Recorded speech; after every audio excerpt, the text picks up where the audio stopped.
Yep, right. Urban disaster survivalism. Don't rely on the government or FEMA to save your bacon. You gotta be able to survive by yourself without help for at least 3 days. The way to prepare for that depends on the likely disaster in your area. Fires, floods, hurricanes, tornadoes, whatnot. And then there are the global disasters. A solar flare knocking out our power grid, a pandemic bird flu, or just maybe an asteroid strike December 21st, that Mayan doomsday.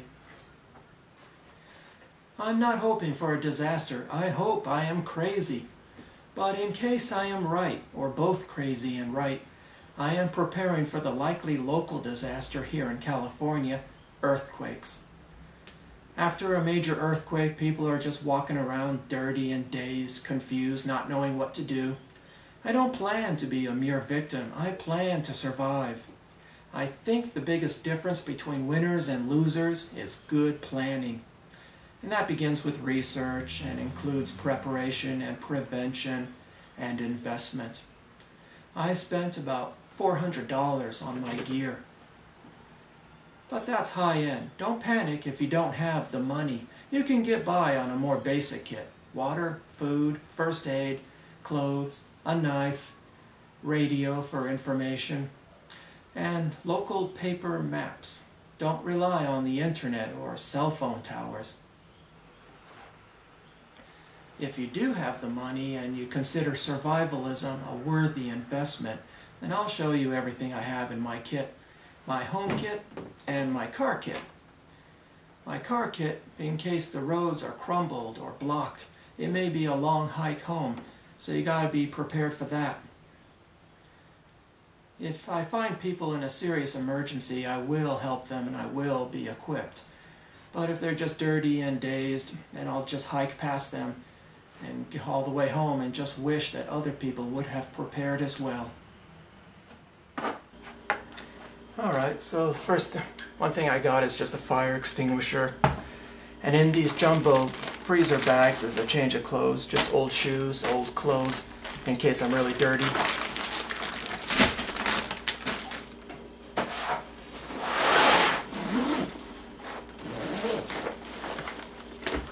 This is the emergency weather radio by NOAA. It's also a flashlight. It's also and it gets the emergency stations. It's also powered by both radios, by batteries, and a hand crank.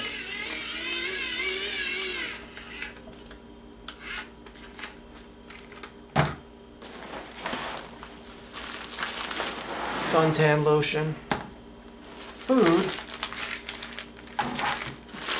more food. This is a sleeping bag. It's actually big enough, believe it or not. This is pepper spray that you can wear on your belt. It becomes visible. It's a nice non-lethal alternative. This is a dust mask. This is rope. You never know what it might be for. This is a mini crowbar and a saw. These are garbage bags just because you can stuff them with leaves and sleep warmly. Paper, local maps. Of course, water.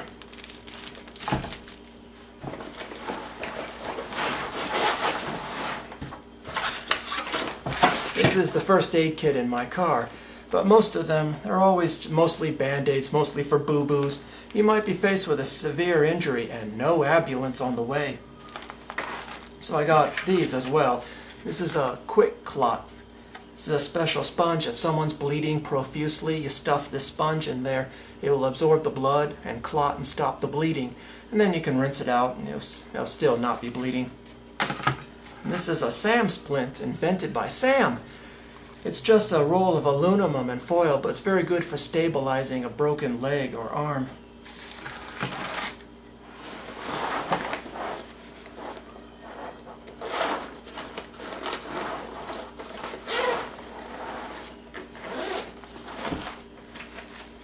Here we have like motorcycle goggles, glasses. That can protect your eyes from the sun and dust.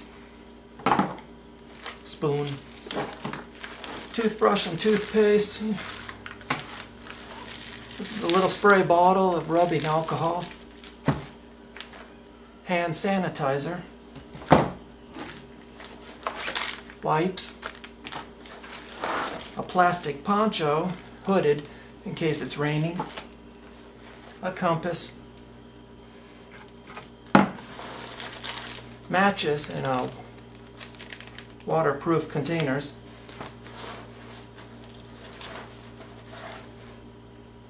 A knife.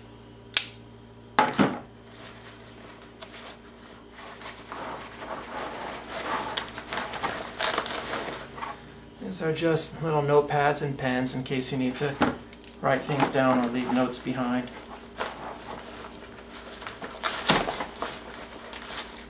And spare batteries for the weather radio. And that's just it. Now in my home kit, I have a metal water bottle so I can boil water in it. Plastic sheets and duct tape for things like broken windows. This Gorilla Tape costs more, but it's stronger, longer lasting, and more water resistant.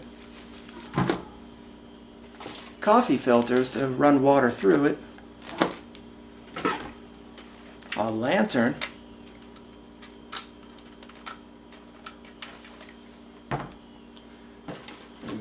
Batteries. Food. I have plenty of food in my cupboard.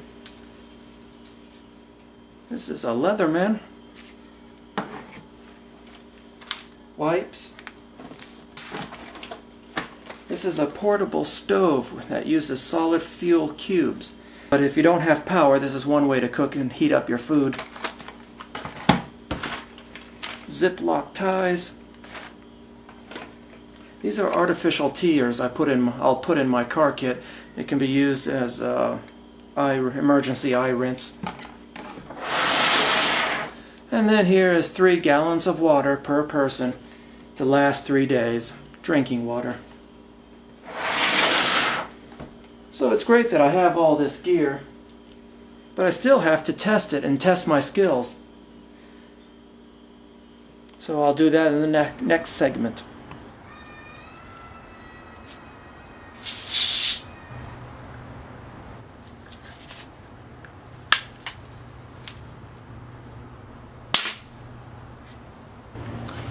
The SAM splint is useless. It does nothing to stabilize my wrist. It still bends almost as much. The SAM splint does do a pretty good job stabilizing my wrist. I did not do a good job the first time, but after more directions, this is useful for a broken arm or leg.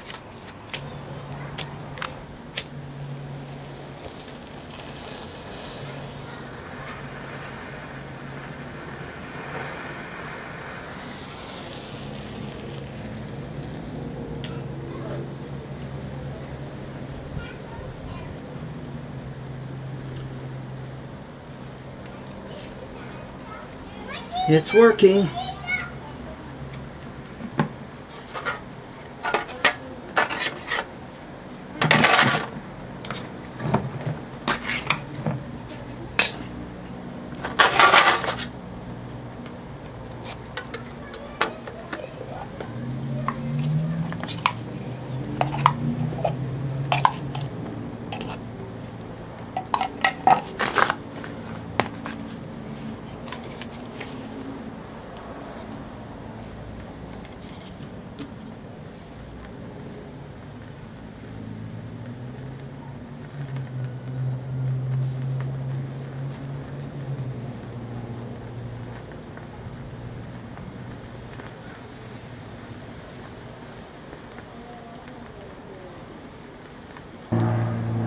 By the way, I even put a little bit of cotton underneath that did not catch fire.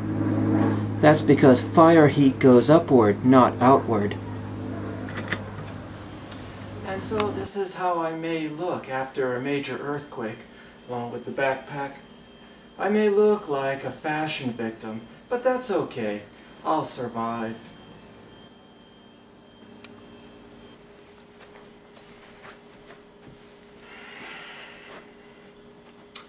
My viewers, especially my subscribers, I can be a little silly, and you know it. But I'm not just making this video for fun. Local and global disasters do and will occur. The sum of their probabilities justify preparation. We have to have our backup systems. All I'm saying is, don't be caught with your guard down.